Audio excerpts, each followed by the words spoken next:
Hey, what is going on, guys? XpertFusion here, and today I'm going to be giving you guys my Walking Dead Season 10 Episode 7 review. This episode was titled, Open Your Eyes. So, I'm going to be real with you guys, completely honest, because I always am as honest as humanly possible. I didn't love this episode. Not really. I didn't hate it. Not even close. I mean, I don't really hate most Walking Dead episodes. There's only like a few minor episodes I might consider myself hating. But this episode, at least in terms of the other episodes in this season compared to them, I didn't like it that much. And not just the fact that it wasn't all that entertaining, because entertainment isn't everything. There's also the writing, directing, all that good stuff. There's a lot of decisions that just felt odd to me. A lot of dialogue that felt odd. A lot of just things that just didn't work for me. And I didn't love my time watching this episode because of it. But there was a lot of great things, though, don't get me wrong, and I'm going to go into the pros and cons and everything about this episode today. So, first of all, for a major pro, hats off to Michael Cutlitz, because his directing is amazing, I gotta say. He was the director of this episode. He was also the director of episode 4. Both episodes having some really good shots and directing overall. I thought it was really well done in this episode. Especially with the flashbacks, like the PTSD flashbacks, that also has to do with the editing team a little bit, but those shots they got, amazing. I mean, the shots of like Alpha about to take the machete down to, I think it was DJ, was the person he was seeing in his flashbacks, and then eventually they pulled up Enid. Very well done. Very well done. That one shot when Siddiq's like jumping into the water, it's a good shot as well. They just did a really well done shots in this episode, shots that I really, really, really like. And then you see Rosita jumping down to the water to save him. I thought it was just really well done all around. But what I didn't like about this episode kind of had to do with the writing more so than anything else. And it had to do with specific decisions that were made. Now, I'm not the person to sit here and complain about when characters make dumb decisions, calling that bad writing, because I don't think that's bad writing. You know, people in real life make mistakes. People in real life make dumb decisions all the time. But there's some decisions that were made in this episode that just don't even make sense. Now, if it's, explained later on, then okay, I understand. But as of right now, I'm just sitting here like, what? Starting off with Aaron. Did Aaron not notice that Gamma was poisoning the water with the walker? I mean, he was there. He was watching her. Was he just not really thinking about it? Maybe that must be the case. There's no other explanation, because if he saw that happening, he would be running back to Alexandria and warning everyone to not drink the water, because I'm assuming he knows where that water flows to. I'm assuming. So I'm just going to go with the assumption that he didn't see it happening, but he did see the walker in there, though. I guess he just wasn't paying attention fully. I don't know, man, but that's just a weird little thing that irks me a little bit. Also, Lydia, what the hell was she doing? She literally goes there with Carol, right? And Carol tells her that they were just out hunting or whatever, and then Lydia realizes what she was being used for. So she decides, I'm gonna go back to my mother, who was clearly abusive, and I've been hating her existence for the past couple months, and I finally found a place where I, aren't getting abused and beaten, and I can actually have a decent home. Yeah, some people kicked my ass, but they were put to justice. The majority of people in Alexandria are in support of you, Lydia. And she just goes, I'm gonna go back to my mother. Like, what? Lydia's not that dumb, nor is she that much of a...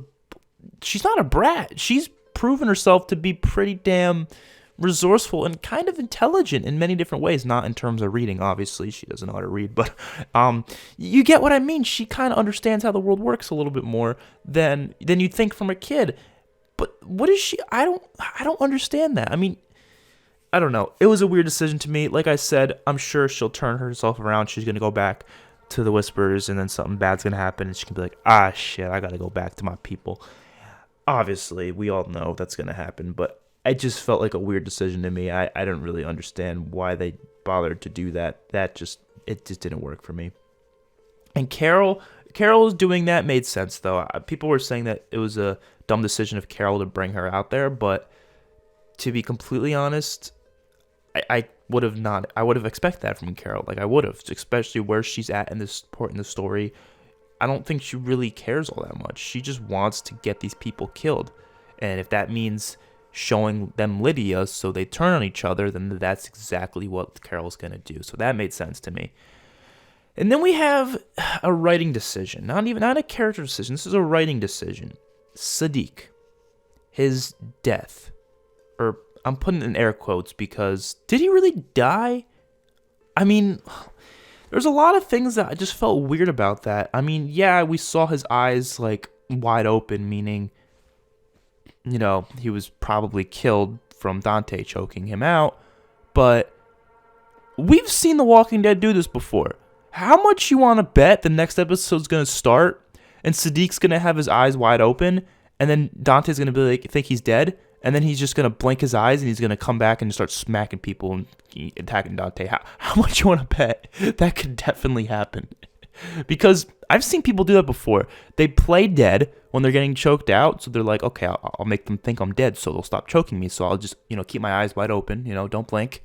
And then like, okay, I'll stop choking them. And then they attack. I've seen that happen. Now, the only reason I'm saying that, I'm honestly just, this is theorizing. I doubt this will happen. I 100% doubt. I'm pretty sure Siddiq's dead. I'm just saying that this is a possibility. That's all I'm trying to say here. But they never put the actor on Talking Dead. They never announce that they're going to be on Talking Dead if they're going to die. They usually say a surprise cast member or a mystery cast member or something like that. They don't say, oh yeah, this so-and-so is going to be on Talking Dead.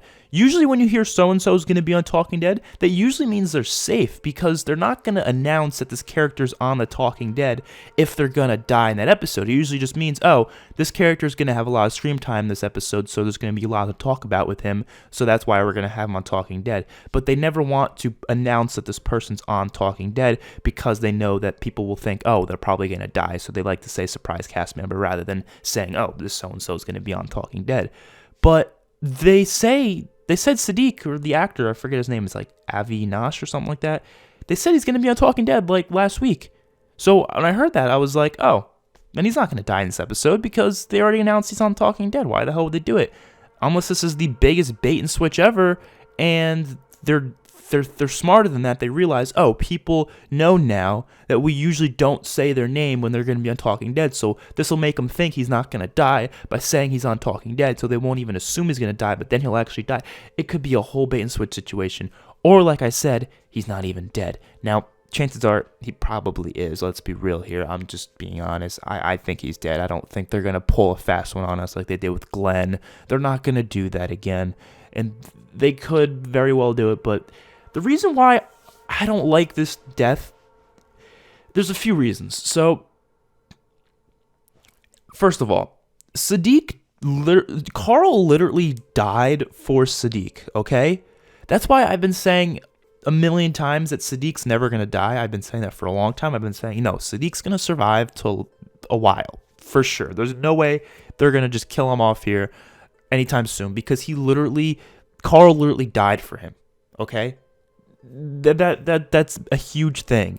Carl's death would have had less meaning to it if they decided to kill off Siddiq. Now, obviously, Siddiq has impacted a lot of people throughout the past 2 seasons, so I'm not saying it was a complete waste, but it wasn't as much of importance as it could have been because Siddiq could be doing more. He could be doing more things in the future, but they just kind of ruined that by killing him off. Now, all these complaints are voided if the actor wanted to leave. I have no idea what the actor situation is. I have no idea. But if this is a writing decision, I'm going to complain about it because I have my reasons, right? Like, the first reason was obviously the Carl situation. Second reason is I'm sick of the cliches of the doctors dying. And now this is just something that's been irking me. I thought they were finally going to get over killing off the doctors, but no, they did it again. Like, what is with the show and killing off doctors? It's like, they never keep them alive for longer than a season. It's like, oh, there's characters a doctor, you bet your ass they're going to die. I was getting sick of that cliche. I was getting absolutely sick of it. And they're still doing it. Chill out. There's so many other characters you could be killing off that could be just as impactful, but you decide to go with the damn doctors again and again. I mean, unless now we have no doctors because Dante, he's a whisperer, right? So And that's another thing. What the hell? Dante's a whisper. Now, I've heard the theories, right? A lot of them were probably just predispositioned by spoilers, of course, because people are just assholes. But, it didn't start making sense to me until, last episode when, I started piecing it together a little bit when Dante didn't tell Siddiq about the sickness, right? He kept it a secret, and then Siddiq was freaking out at him, and then Dante was like, oh, I didn't think it was that big of a deal. That's when I was like, okay, I think the theories might be true about Dante being a whisper. And then everyone and their mother started predicting it just a couple days ago because spoilers come out, and then they just want to ruin the whole episode for everybody. So they go, oh, I think Dante's a whisper, even though I've seen the spoilers. Let me just go ruin it for everybody else, and let me just go say, oh, Dante's a whisper. Let me ruin the big twist surprise. Yeah. I hate spoilers. I hate them. But, I didn't like that at first, but I think how it was played out in this episode, and hopefully how it's going to be played out in the next episode, I actually think I like it a little bit more, and I'm okay with the whole situation. I just wish it wasn't spoiled, of course. I think it could have been a bit of a better twist if it wasn't like that. I'm excited to see people's reactions to it, though, because I'm sure a lot, people who aren't on Twitter all day may not have seen spoilers as much, but I've come across many different things. And I didn't directly get spoiled that Dante's a whisperer. I just got told by many people that they think Dante's a whisperer. So I was sitting there like, okay, there's no way he's not. There's 100% he is. If everyone and their mother is saying that he's a whisperer, that probably means he is. So yeah, that's a thing. The one thing that was weird was some of the dialogue between Siddiq and Rosita earlier in the episode. I don't know, it felt weird to me. Gamma and Aaron. I liked that stuff, though. I really liked the Gamma and Aaron conversations. That stuff was pretty solid, in my opinion, and I was actually really enjoying that. And the whole thing with Gamma in this episode I thought was really great, how she was, kind of second-thinking the whole situation. The Whisper Prisoner, the fact that Dante killed him, basically, that's when I was like, yeah, Dante's a Whisperer, because that's obvious what just happened. That's pretty much the whole episode. I mean, like I said, Sadik's death still kind of irks me a little bit. I feel like if they were going to kill him off, they could have even done it in a better way. This way didn't feel that shocking. What's going to happen next episode? They're going to... Dante. What is Dante going to do? Is he just going to run away? Or is he just going to say he found Siddiq's body? Or is he just going to leave Siddiq's body on the floor so someone else comes across it? The emotional impact of his death, I feel like, isn't going to be there as much as it could have been. Because it's going to emotionally impact a lot of people, specifically Rosita. Rosita's going to be heartbroken by this, man. God damn. I'm still under the impression that Father Gabriel should have died. I'm under the impression it should be Father Gabriel. I'm sorry, I don't want to, rain on people's parade who love Father Gabriel, but his arc is done for me, man. He's been done for a season now. I feel like it's his time to go, and he's still around somehow.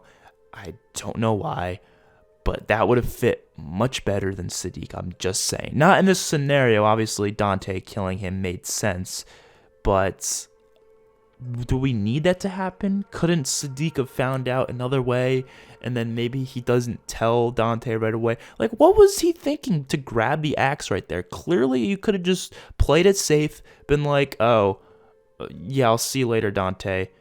And then he could have thought a little bit about it and maybe tried to attack Dante on his own, or he tells the council or something like that.